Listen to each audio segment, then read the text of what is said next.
Many thanks to PPA for sponsoring this week's video.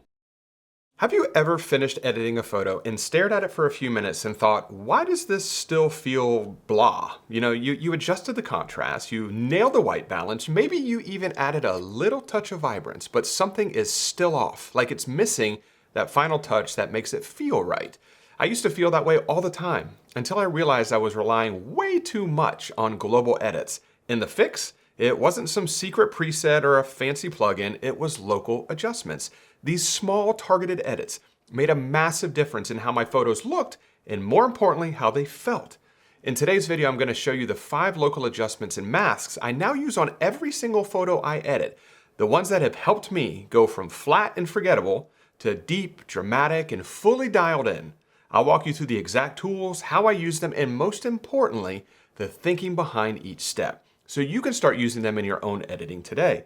So this is an image we're going to be working on. This is from my recent workshop in Patagonia a few months ago, or a couple months ago. I absolutely love the waterfall in the scene, and I love the fall color, just kind of on the left and right side, just kind of embracing the waterfall, just kind of hugging it tight, which is really, really nice. And I absolutely love this rock in the foreground. That was very important to this composition. And here is the raw file here, and this is where we're at right now. Once again, raw, and where we're at right now. And as you can see, there are no masks, no local adjustments applied to this photograph whatsoever. And if for anyone who is not familiar with the difference between a global adjustment and a local adjustment, I'll show you real quick. So this right here, these, for instance, highlights, that is a global adjustment. That is impacting every bit of highlights in this entire photograph. Same thing with shadows. This right here is impacting all the shadows in this scene. Pretty much all of the sliders here are all global adjustments. It impacts every single area of the photograph. So if you would slide the black slider back and forth, that is impacting the blacks in every single aspect of the photograph. A local adjustment, on the other hand,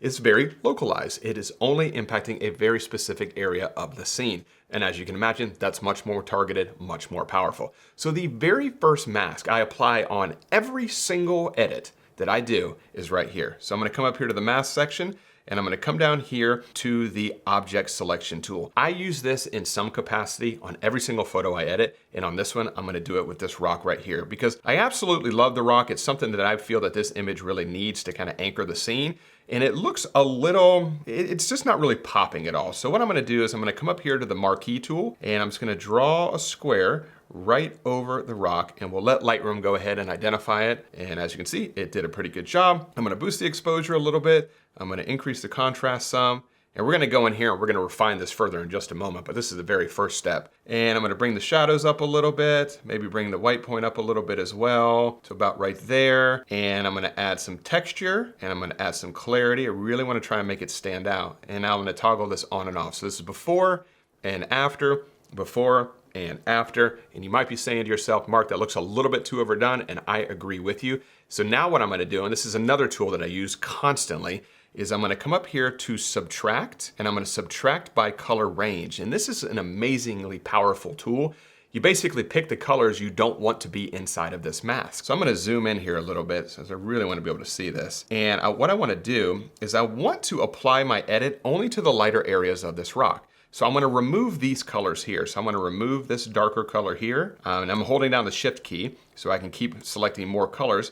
I'm going to remove that color, and I want to remove this color, and I want to remove this color. So I'm basically removing all of those darker tones. And if I hit show overlay, you can see that only the area in red is now where that edit's going to be applied. And all of these areas not in red are not going to receive this edit. So very localized adjustment here. Let me turn off the show overlay and toggle this on and off. And now you can see it's really only impacting the lighter area of this rock, which is very, very good. If you look at the bottom here, you can really see this. You see how that bottom area is no longer changing, only the white area at the top. So now if I want to make any additional adjustments, I can do that here. So now let me just hit fit, and now let's toggle this on and off. So before and after, before and after. And I think that definitely looks good. It might be a little bit too overdone, so let's just bring that white point back just a little bit. And do that again, before and after, before and after. So that object selection tool and being able to subtract certain colors from that mask, those are two tools, two masks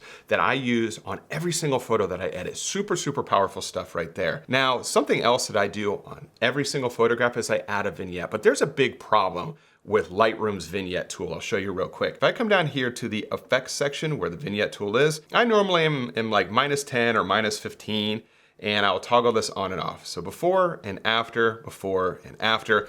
You might think, okay, it looks good. It did exactly what a vignette is supposed to do. It darkened the corners while leaving the center a little bit brighter, drawing the viewer's attention to the center of the scene, and you're exactly right. But the problem is the Lightroom vignette tool basically impacts all four corners in the exact same way. You don't have the ability to remove a certain corner of the scene. And as you can see, this area right here is getting super dark. I like it up here. I like it up here, but I don't really want to add that vignette in this bottom corner or this bottom corner here. I'm going to do something in a couple later steps to the foreground area, but I don't want my vignette to impact these areas here. So I'm going to reset this, and this is the third mask that I use on every photograph here. So what I'm going to do, I'm going to come up here to masks, create new mask, and I'm going to select radial gradient. I'm going to make the image small on my screen, and I'm going to draw a big radius that's going to go far outside of my actual photograph. And the most important aspect here, or I should say most important thing to do, is to hit invert. I want to flip that mask around. Now I want to bring this down just a little bit to about right here, maybe bring this out to here. I'm going to change the feather to 50, I think, about right there. And now you can see the area in red is going to receive this adjustment here, and the area in the center is not going to receive it. So let me hit fit now, and let's reduce the exposure so you can easily see this to about right here. I'll toggle this on and off, and you can see that that did exactly what the vignette tool was doing before, but here's the big difference. When you do a custom vignette, as I call it, in this manner, you have the ability now to paint away this effect from certain areas. You can reduce the effect a little bit. You don't have to completely remove it. You have all the power in the world to make this custom vignette. And the way to do it is you just hit subtract by brush. I want to remove it 100% from this area, so I'm gonna leave the flow at 100. And if you wanna easily see what you're doing, just hit show overlay. And now I can paint this away. I don't want it in the foreground here. I don't want it anywhere around here. Maybe nothing up here either. Nothing up here. I really just want it across the top because it's almost like creating like this lid effect on the overall image, just darkening the top and the top corners as well. And that's just gonna kind of hold the composition together, if you will. And now when I toggle this on and off, let's turn off show overlay. This is before and after, before and after, and I really like that effect. Just very, very subtle. We can bring down that exposure just a little bit more to make it easier to see at home, and before and after, before and after. So that is a super powerful technique. Like I said, I use that custom vignette on every single photograph that I edit because most of the time, not all of the corners of your photograph are equal as far as a luminosity or a brightness value. So you might want to darken one corner a little bit more than the other, or maybe you want to darken two more than the other two, or three more than the other one, whatever the case may be. But using that custom vignette technique will give you that power, will give you that ability to customize it in any way that you possibly want. Now, before I get to the final two masks, those perhaps the two most powerful ones, I do just want to say a big thanks to the sponsor of this week's video, which is Professional Photographers of America, or PPA for short. Now, I know I've mentioned this on quite a few occasions over the years, but one of the top reasons why I'm a member of PPA is their straightforward approach to insuring camera gear. They offer up to $15,000 worth of coverage with a $50 deductible for repairs and a $350 deductible for full replacement of equipment loss. This gives me the peace of mind knowing my gear is protected not only from damage, but also theft or any other unforeseen event that may occur. And with a PPA membership, you'll also receive data loss negligence and malpractice protection with PPA's indemnification trust, along with professional development tools designed to help you grow your skills with mentorship programs and even portfolio reviews. So join a community of over 35,000 photographers and check out the link in the description below for a special discount on your PPA membership today. So one of the most important things about photography is trying to create a little bit of a sense of depth. And one of the best ways that I have found to do that is by creating transitions of light. That can be dark to light or light to dark, but whenever light transitions, that creates the illusion of depth. So what I want to do for this photograph is I want to darken this foreground just a little bit because I don't want that foreground to be just as bright as the midground. I wanted it to go from dark to light. So what I'm going to do is I'm going to come up here to create new mask. I'm going to come over here to linear gradient. This is probably the easiest one to apply. I'm going to hold down the shift key to keep my mask straight, because if you don't, it's going to get all whoppy-jawed like that. I'm going to keep it straight. I'm going to bring it up far, and then I'm going to bring this bottom line to the bottom of my frame to about right there. Maybe pull it up just a little bit more. And let's reduce that exposure some. I'm going to kind of overdo it so you can easily see it at home.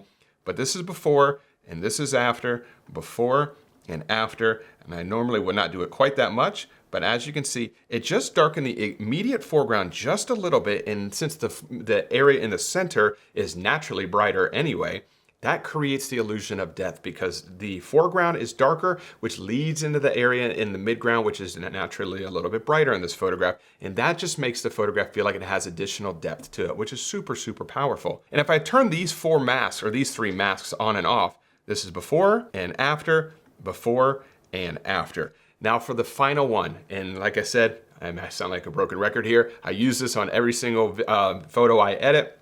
If you watched any of my editing videos in the years past, you'll know that I do this all the time. I'm gonna come up here to create new mask, radial gradient, and I'm gonna draw a big radius across the center of my scene because in this photograph, that is where the big payoff is. That's where the waterfall is. That's where the two autumn trees kind of come together, the river coming through it, the rock. A lot of it is in the center, and I want to really emphasize that. So I'm gonna bring close to the edge, this radial filter, kind of bring this up just a little bit more. I'm gonna change this feather to 75 because I want it to be a little bit softer of a transition, the graduation of this radial filter.